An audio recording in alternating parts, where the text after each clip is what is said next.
Hello student, स्वागत है एक बार फिर से आपका अपने यूट्यूब चैनल सिलेक्शन गुरुकुल में। आज के इस वीडियो में पेट के लिए पीवाईक्यूज फिर से हम लोग सॉल्व करने वाले हैं। पूरा एक्सप्लेनेशंस दिया जाएगा, क्वेश्चंस के बारे में जो भी फैक्ट होंगे सभी कवर करेंगे और जो भी कॉन्सेप्ट होंगे उसे भी बताया जाएगा और सभी चीज़ों को कवर करते हुए हम लोग चलेंगे।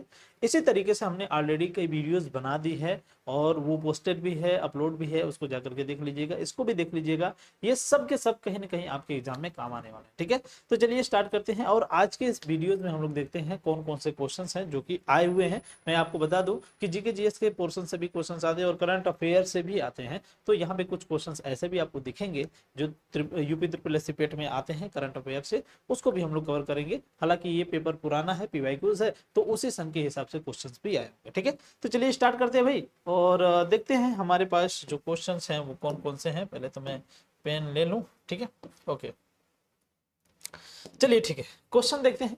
निम्नलिखित में से किस केंद्रीय मंत्रालय ने हाल ही में राज्यों में अग्निशमन सेवाओं के विस्तार और आधुनिकीकरण की योजना शुरू की है? ठीक है, कौन सा मंत्रालय होगा जो अग्निशमन सेवाओं के लिए किसी भी प्रकार का योजना लेकर के आएगा? ये थोड़ा सा आपके दिमाग के हिसाब से, जो कॉमन सेंस होता है उसके हिसाब से आपको सोचना होगा। तो हमारे हिसाब से ये लग रहा है परिवार और स्वास्थ्य मंत्रालय, या फिर शहरी विकास मंत्रालय, या फिर रक्षा मंत्रालय, या फिर गृह मंत्रालय। क्या हो सकता है? क्या हो सकता है? शहरी मंत्रालय हो सकता है, रक्षा मंत्रालय हो सकता है। एक तरीके से अगर अग्निशमन की हम लोग बात करें तो अग्निशमन किसके अंतर्गत आ जाएगा? तो अग्निशमन जो आ जाता है ये सब के सब गृह मंत्रालय के अंतर्गत आ जाएंगे, ना कि रक्षा या फिर ना कि शहर मंत्रालय, ये परिवार और स्वास्थ्य। ठीक है, तो यहाँ पे सही आंसर क्या हो जाएगा? सही आंसर हो जाएगा आपका ऑप्शन नंबर डी। अब यहाँ से बनने वाले और क्वेश्चंस क्या हो सकते हैं? क्योंकि ये चीजें कहाँ पे लागू की गई हैं? राज्यों में। ठीक है, कहाँ पे लागू की गई हैं? स्टेट में। ठीक है, तो स्टेट में आधुनिकीकरण, आधुनिकीकरण, ठीक है, आधुनिकीकरण। ठीक है, आधुनिकीकरण का मतलब मैं क्यों कह रहा हूं? आधुनिकीकरण के लिए इसलिए मैं कह रहा हूं क्योंकि इसके लिए प्रशिक्षण दिया जाएगा। ठीक है, नए नए यंत्रों का प्रयोग किया जाएगा, नए मशीनों का प्रयोग किया जाएगा। ठीक है, ताकि कहीं पर भी अगर किसी भी प्रकार का इमरजेंसी सिचुएशन में जो ये मंत्रालय है, बेसिकली गृह मंत्रालय के अंतर्गत जो अग्निशमक है चीजें, तो ये चीजें कवर कर पाए। ठीक है ना, एक तरीके से राज्यों के जो फायर सर्विसेज होते हैं ना, उनको, राज्यों के खास करके उनको एक तरीके से आधुनिक बनाने के लिए, प्रशिक्षित बनाने के लिए, साइंटिफिक लेवल पे काम करने के लिए शिक्षण दिया जाता है, या फिर प्रशिक्षण दिया जाता है, या फिर प्रशिक्षित किया जाता है। ठीक है, तो ये जो चीजें हैं अग्निशमक सेवाएं, ये स्टेट लेवल पर भी चलती हैं और आपका जो सेंट्रल लेवल है वहां पर भी चलती हैं, स्टेट लेवल पर भी और सेंट्रल लेवल पे। यानी कि अगर किसी प्रकार की घटना अगर हो जाती है तो सेंटर की जो फायर सर्विसेज होती हैं, सेंट्रल गवर्नमेंट की वो अलग होती हैं और स्टेट की जो फायर सर्विसेज होती हैं वो अलग होती हैं। तो ये जो चीजें हैं जो अग्निशमक सेवाओं का विस्तार और आधुनिकीकरण किया जा रहा है, ये स्पेशली स्टेट के लिए। ठीक है, एक बात और मैं बता दूं, एक होता है एनडीआरएफ और एक होता है एसडीआरएफ। ठीक है ना, एनडीआरएफ, एनडीआरएफ और एक होता है एसडीआरएफ। ठीक है, आर एफ। ठीक है ना, एफ होना चाहिए, यस हमने लिख दिया। ठीक है ना, तो यहां पे है पहला नेशनल डिजास्टर। ठीक है, नेशनल डिजास्टर और रिस्पांस फोर्स, और दूसरा हो जाता है स्टेट डिजास्टर रिस्पांस फोर्स। ठीक है, ये एक प्रकार का संस्था कह सकते हैं, या फिर किसी भी प्रकार की एक, ऐसे समझिए ना कि ये जो होता है ये सेंट्रल लेवल पे काम करता है, गवर्नमेंट जो सेंट्रल गवर्नमेंट होती है, या फिर पूरे देश के लिए, और ये जो होता है ये स्पेशली किसी राज्य के लिए, एक स्टेट के लिए, कहें स्टेट के लिए वर्क करता है। ठीक है, तो यहां तक की बातें मुझे लगता है क्लियर हो गई हैं। अब यहां से रिलेटेड और भी तो कोई क्वेश्चन हमें लग रहा है नहीं बनना चाहिए। हाँ, एक चीज पूछ सकता है कि इसका ये जो योजना आई है इसका उद्देश्य क्या है? तो उद्देश्य में आपको याद रखना है कि जो साइंटिफिक तरीके से या फिर वैज्ञानिक पद्धति के द्वारा जो अग्निशमक चीजें यूज की जाती हैं, जो यंत्र यूज किए जाते हैं, या फिर जो सर्विसेज दिए जाते हैं, उसको किया जाएगा और उसी के लिए प्रशिक्षण दिया जाएगा। बाकी तो मुझे नहीं लग रहा है कि और भी क्वेश्चंस यहाँ से बनने वाले हैं। राष्ट्रीय अग्निसेवा, हाँ एक क्वेश्चन और बन सकता है, राष्ट्रीय अग्निशमक सेवा कॉलेज ये कहाँ पे है? तो बाबू ये नागपुर में है। ये क्वेश्चन बन सकता है आपका, ये कहाँ पे है? नागपुर में है। ठीक है, और यहाँ पे ट्रेनिंग देने का काम किया जाता है, ट्रेनिंग देने का काम किया जाता है। ठीक है, यहाँ पे ट्रेनिंग देने का काम किया जाता है। बाकी तो कुछ ऐसे क्वेश्चन नहीं दिख रहा। चलिए नेक्स्ट क्वेश्चन की तरफ बढ़ जाते हैं। नेक्स्ट क्वेश्चन, पूरे भारत में पोषण संबंधी समझ को बढ़ावा देने के लिए महिला एवं बाल विकास मंत्रालय द्वारा राष्ट्रीय पोषण माह का कौन सा संस्करण प्रस्तावित किया गया? मतलब एक तरीके से जो बाल विकास है या फिर महिला का जो विकास है, इसके लिए एक तरीके से राष्ट्रीय पोषण माह का मतलब क्या हो जाएगा? महीना। माह का मतलब महीना। तो आपसे क्वेश्चन एग्जाम में भी पूछ सकता है कि कौन सा महीना होता है, तो बाबू ये सितंबर का महीना है, लेकिन क्वेश्चंस के अकॉर्डिंग कह रहा है कि प्रस्तावित किया गया है कौन सा संस्करण। तो यहाँ पे जो सही आंसर हो जाएगा वो हो जाएगा 7वां संस्करण प्रस्तावित किया गया।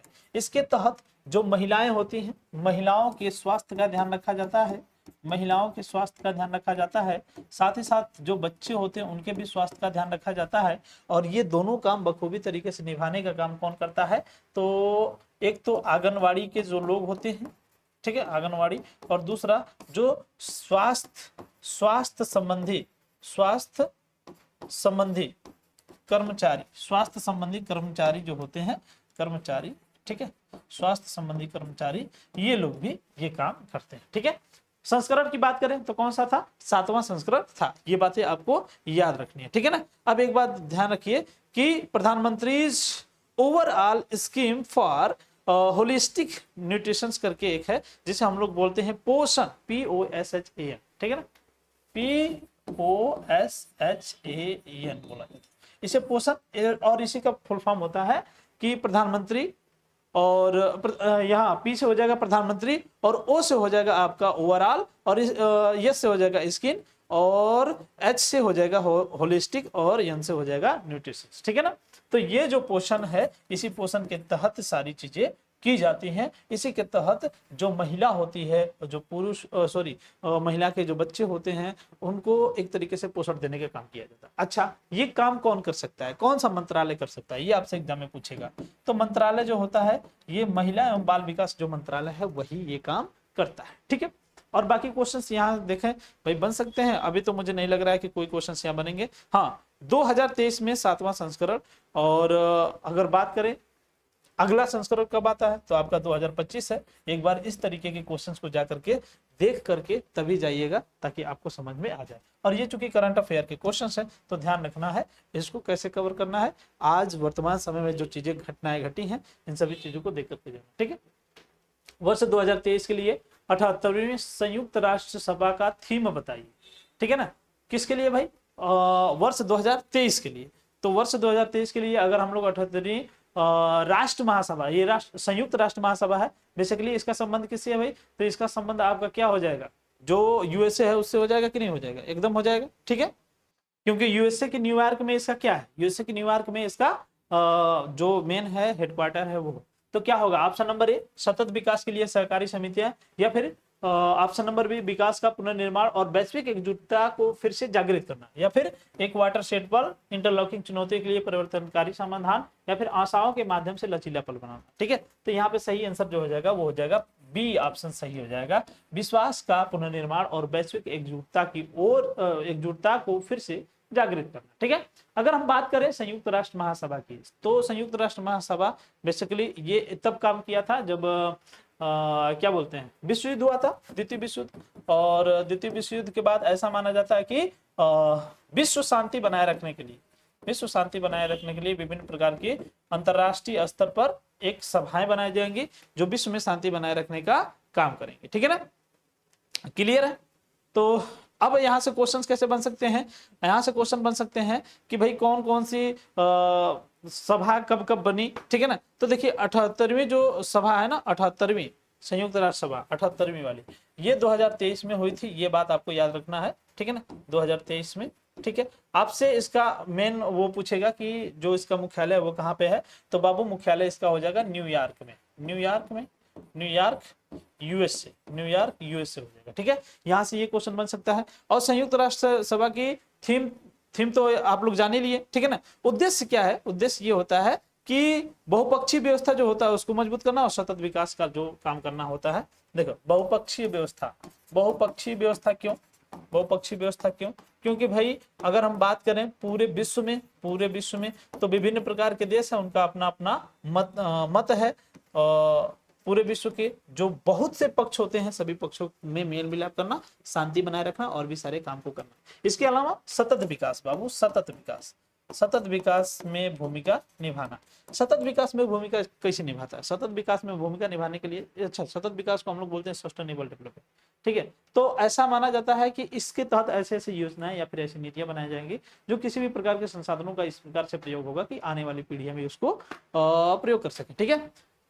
अब संयुक्त राष्ट्र सभा है तो इससे और भी बनने वाले क्वेश्चन जो हो सकते हैं तो बन सकते हैं। जैसे पूछेगा क्या, हाँ, एक क्वेश्चन तो यही बन जाएगा कि इसकी स्थापना कब हुई थी, ठीक है, इसकी स्थापना कब हुई थी। और दूसरी बात, अगर 78वीं बैठक यहाँ पे हो रही है तो फिर पहली बैठक भी हुई होगी, ठीक है।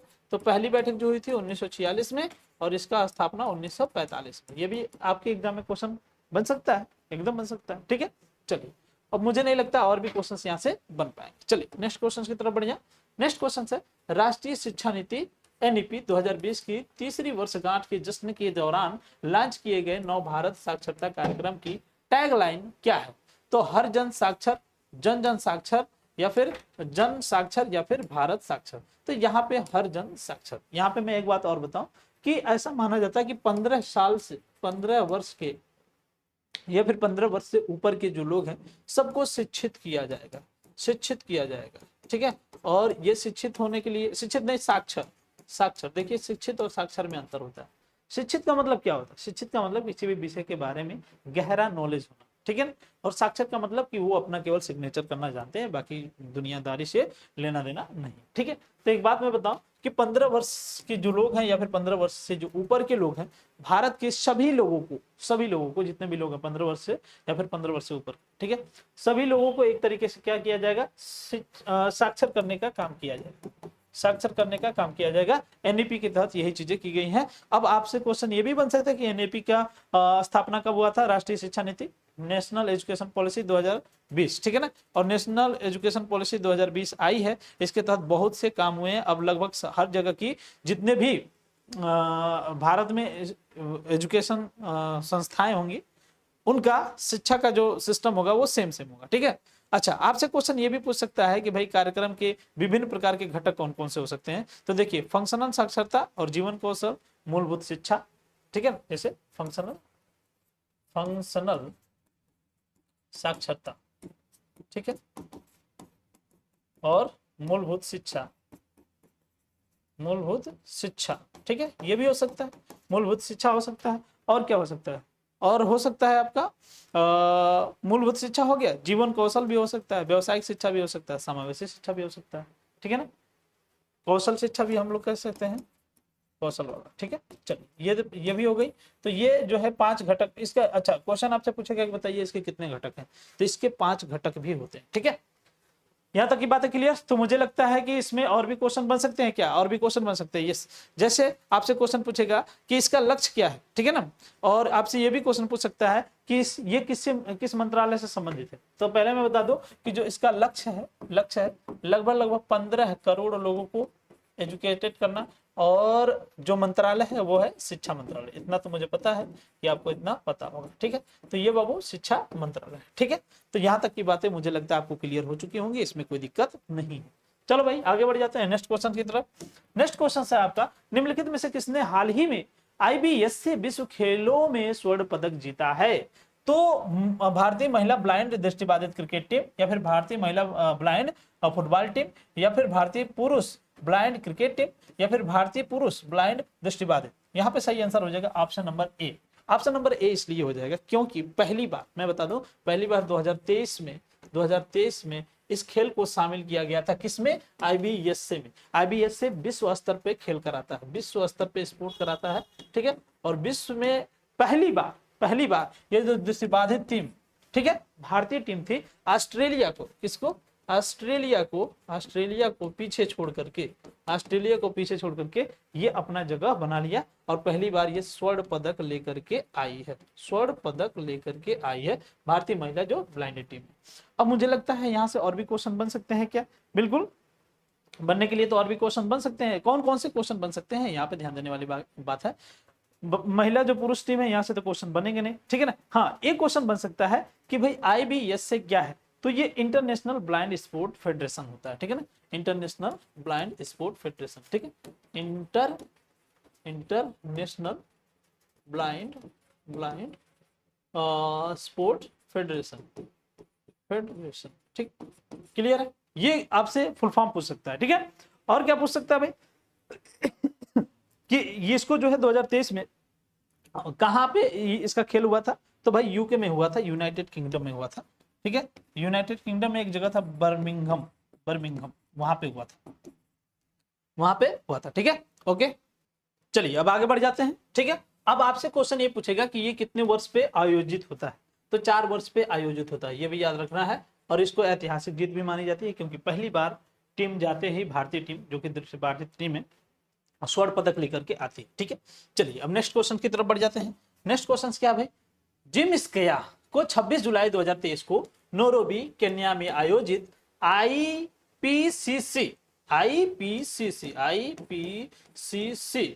के 69वें सत्र 7वें मूल्यांकन चक्र के लिए आईपीसीसी यानी जलवायु परिवर्तन अंतर सरकारी पैनल, यानी कि इंटर गवर्नमेंटल्स होता है, इंटर गवर्नमेंटल्स पॉलिसीज हो जाएगा। और यहाँ पे क्लाइमेट, जैसे ये क्लाइमेट हो जाएगा, क्लाइमेट, और क्लाइमेट का फुल फॉर्म इसमें जो होता है, देखिए ध्यान नहीं आ रहा है मुझे, ठीक है ना, लेकिन कोई बात नहीं है, अभी मैं बता दे रहा हूँ, ठीक है।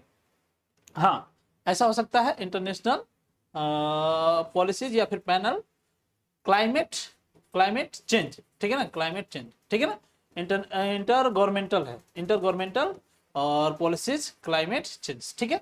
तो अंतर सरकारी पैनल के अध्यक्ष के लिए चुना गया था, कौन है भाई, यूनाइटेड किंगडम से थे, या फिर स्विट्जरलैंड से, या फिर सिंगापुर से, या फिर संयुक्त राष्ट्र अमेरिका से, तो ये थे यूनाइटेड किंगडम से, ठीक है ना। कौन है, जिम स्किया, ये इसके उपाध्यक्ष भी रहे हैं, मतलब ये जो आपका आईपीसीसी है, यानी कि inter governmental panel climate change, ठीक है ना, तो इसके उपाध्यक्ष के रूप में भी काम किए थे, और ये पूरे विश्व की जलवायु का अध्ययन करते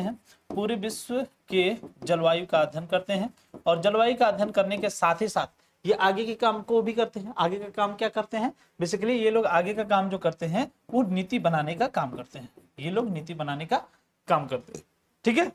और भी क्वेश्चन यहाँ से बन सकते हैं, यस बन सकते हैं, जैसे कि आईपीसीसी के कार्य क्या होते हैं, तो विश्व स्तर पे नीतियां बनाना क्लाइमेट के लिए। अच्छा, ये जो संस्था है ये बहुत बढ़िया लेवल पे काम किया था, इसीलिए 2007 में इसके काम के लिए नोबेल पुरस्कार से भी सम्मानित किया गया था, नोबेल पुरस्कार से भी इसको सम्मानित किया गया था, ठीक है। तो यहां तक की बातें मुझे लगता है आपको क्लियर हो चुकी है, इसमें कुछ वैसा अब नहीं बताने लायक है, ठीक है। चलिए आगे बढ़ जाए। चलिए अब नेक्स्ट क्वेश्चन की तरफ बढ़ जाते हैं। नेक्स्ट क्वेश्चन देख लेते हैं क्या है। नेक्स्ट क्वेश्चन है, हाल ही में यूरोपीय आयोग ने डेटा गोपनीयता ढांचे के लिए अपना पर्याप्तता निर्णय अपनाया है।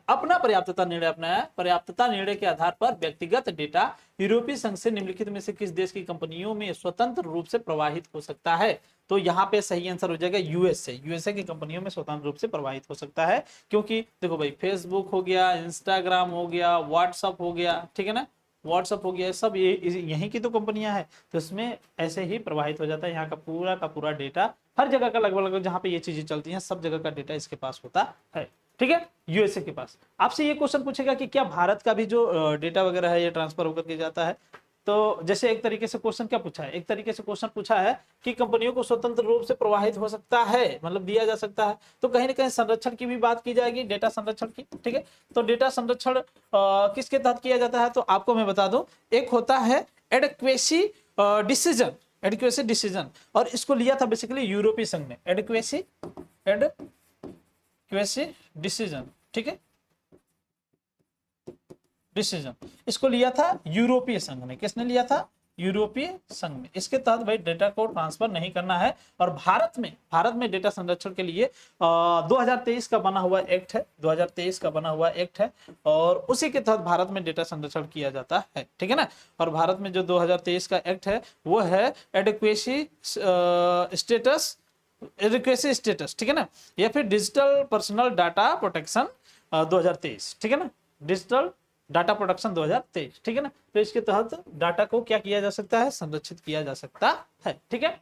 बाकी तो मुझे लगता है और भी क्वेश्चन यहाँ से नहीं बनने वाले हैं। ठीक है, आगे नेक्स्ट क्वेश्चन की तरफ बढ़ जाते हैं। हाल ही में ऑस्ट्रेलिया ने विश्व खनन कांग्रेस WMC यानी कि वर्ल्ड माइनिंग कांग्रेस 2023 के किस संस्करण की मेजबानी की है? 25वें, 26वें, 27वें या फिर 28वें? ठीक है, तो यहाँ पे सही आंसर जो हो जाएगा वो हो जाएगा आपका 28वां। ठीक है, क्लियर है। और ये करंट अफेयर का क्वेश्चन। ठीक है, तो करंट अफेयर के क्वेश्चंस को आपको तैयार करके जाना है, क्योंकि करंट अफेयर कहां से पूछ देगा एग्जाम में कोई आइडिया नहीं। ठीक है, चलिए, बाकी तो मुझे लगता है सारी चीजें क्लियर है। अब नेक्स्ट क्वेश्चन की तरफ पहुंच जाते हैं। नेक्स्ट क्वेश्चन है, भारत में प्रत्येक वर्ष राष्ट्रीय ऊर्जा संरक्षण दिवस निम्नलिखित में से किस दिन मनाया जाता है? तो यहाँ पे सही आंसर हो जाएगा 14 दिसंबर। ठीक है, क्लियर है।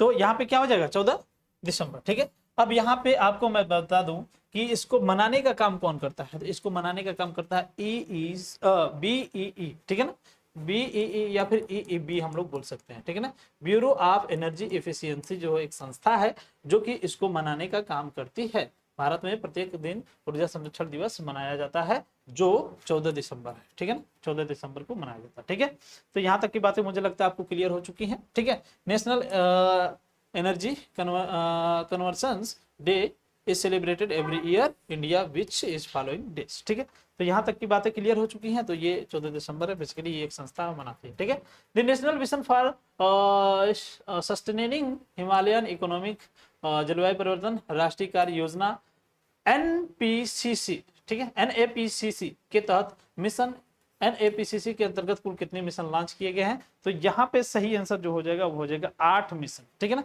8 मिशन लॉन्च किए गए हैं। पहला है मतलब नेशनल सोलर मिशन। ठीक है ना, पहला क्या है? National solar mission. और इसी तरीके से आपका है सतत आवास मिशन। ठीक है, राष्ट्रीय जो जल मिशन है वो भी इसी के तहत आ जाएगा। इसी तरीके से 8 मिशन। ठीक है ना, 8 मिशन वो कौन कौन से हो जाएंगे? तो 8 मिशन आपके हो जाएंगे नेशनल सोलर मिशन, ऊर्जा दक्षता हो जाएगा, सतत आवास भी हो जाएगा। ठीक है, मतलब हिमालय में रहने के लिए जितने भी चीजें जरूरी होती हैं वो सब के सब इसके अंतर्गत आ जाते हैं। ठीक है, तो यहाँ पे सही आंसर क्या हो जाएगा? 8। ठीक है, तो आज के लिए सिर्फ इतना ही, मिलते हैं नेक्स्ट वीडियो में। और पिछला वीडियोस भी देख लीजिएगा, आगे भी हम आपको इसी तरीके से वीडियोज लाते रहेंगे। कहीं पे भी कोई भी समस्या या फिर कहीं पे सुधार करने की आवश्यकता हो कमेंट करके जरूर बताइएगा। ठीक है, आज के लिए सिर्फ इतना ही, मिलते हैं नेक्स्ट वीडियो में। तब तक के लिए टाटा बाय बाय।